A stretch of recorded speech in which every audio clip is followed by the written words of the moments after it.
So you want to master paper one on the IB history exam? This video is going to show you exactly what you need to do. This is a paper that you've got to go into knowing you are going to knock it out of the park. This assessment is a skills test over knowledge.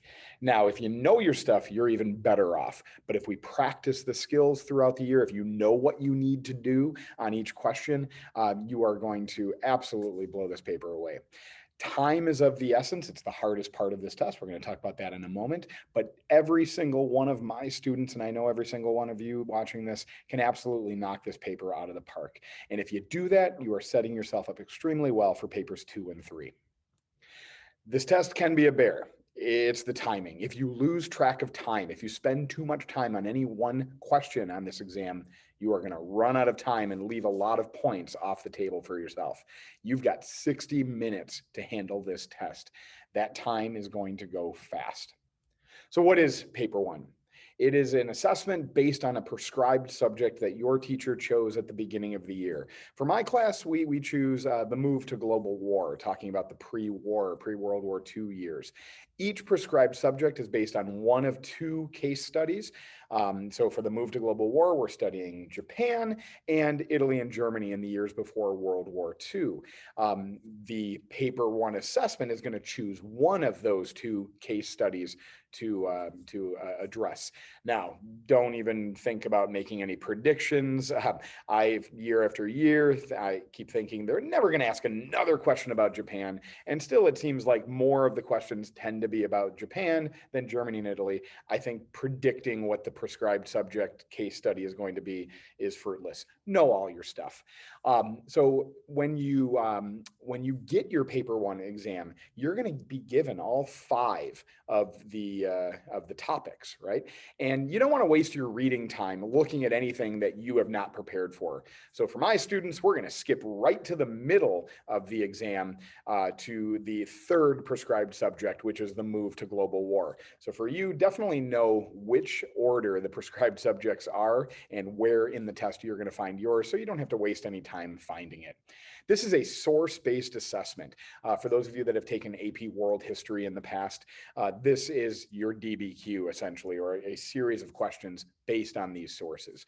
For HL kids, this is 20% of your overall IB history grade. For your SL students, this is 30% of your grade.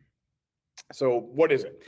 We've got a 5-minute reading period like every other IB exam, but on this one, you're going to actually use and need all 5 minutes of that. And then you get 60 minutes to actually write. Please note on that 5-minute reading period, that is a no pen or pencil allowed at that moment. So you just get to read. So that's where you're reading through the documents and the questions very carefully. You're going to get 4 sources to read, and they're going to be mostly primary sources. There could be a secondary source mixed in there as well. Typically, now the IB history guide says they could be all written, or there could be an image as well. But the way it always works out is 3 written sources and then 1 image. Depending on the topic that you use, it could be different things. It could be a photograph. It could be a political cartoon. For the move to global war, it's always been a political cartoon. So definitely practice and be familiar with interpreting political cartoons as you work through your studies. There are going to be 4 questions. The first question is in 2 parts, but there's going to be 4 questions. Only one of those 4 questions actually requires you to bring some deep knowledge into this paper. Now, of course, knowing your stuff is going to make everything a lot easier, but you can get by if you open up those questions and you're like, this is a topic I don't feel completely familiar with. Rely on what the sources are giving you and you'll be fine. There are 24 marks on this exam. I don't like my students to worry too much about any individual marks, but I want us to use those as kind of like a way to keep our pace. So think 2 to 3 minutes per mark. Let's run through the questions really quickly. Question 1. I'm going to give you around 10 minutes, give or take, to handle this question. It's 2 parts. First part is going to have you read one of the written sources, and that's a 3-mark question. And it's basically saying, do you understand what you're reading? Can you pull information in order to answer a question out of the source that you read? You don't need to know anything except how to read, and you can knock that first question out of the park. It is a 3-mark question, and so I want you to work on pulling out 3 ideas that will be found within that source to help answer the question. Part B is a 2-mark question. So we're going to pull 2 things out of the source. Now, part B is typically, and I've never seen it not the case, but it's going to be having you look at that image or the graph or the map or the chart, or for my students, it's always been a political cartoon. So you're going to have to look at this visual source. Can you understand what's there? What is the artist trying to imply with his creation?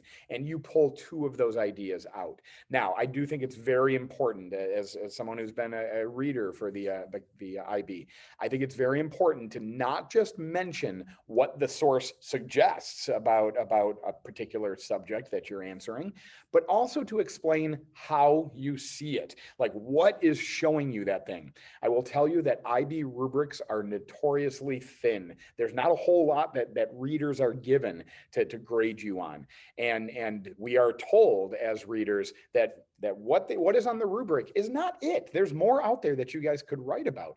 And so you, if you're thinking a little bit outside the box, that can be great. You just want to make sure you're explaining how you are seeing it to give yourself that better chance to get the credit. So this first question, 2 and 3 marks, 5 marks total, and we're thinking 2 to 3 minutes per mark. Shoot for around 10 minutes or so on this first question. Question number 2, this is your source analysis question, where you're looking to pay most attention to that source citation. Where does it come from? Who wrote it? To whom was it being delivered? You're going to analyze the values and limitations of any one of those 4 sources. And you're going to make reference in your work to the origin, the purpose, and the content of those sources. We'll talk in a later video about how to look more clearly at those 3 subjects, but make sure you cover all your bases. This is a 4-mark question, and it's a little nebulous with how it works. You don't just have to do 4 things to get 1 point each. But what I want you to do is make sure you are addressing all 3 components. So in a first paragraph, handle origin, assess that the value and the limitations of the origin. In the second paragraph, you're going to want to assess the value and the limitations of the purpose. And in the third paragraph, this is the only one where you're actually looking at what the source is actually saying. You're going to address the values and the limitations of the content. Now, don't freak out if you start running out of time, or if you can't do a value and a limitation for each. Just make sure you've got all of your bases covered. Think of a little checklist in your mind. Have I handled values? Have I handled limitations throughout your entire work? Have I handled origin, purpose, and content throughout the 3 paragraphs? Then you're fine, and you should be tackling all 4 of those marks. Question number 3 is a comparison question. You've got to compare and contrast 2 sources. It's a 6-mark question. The IB is going to pick 2 sources that are quite different. They're taking different stands on a particular issue.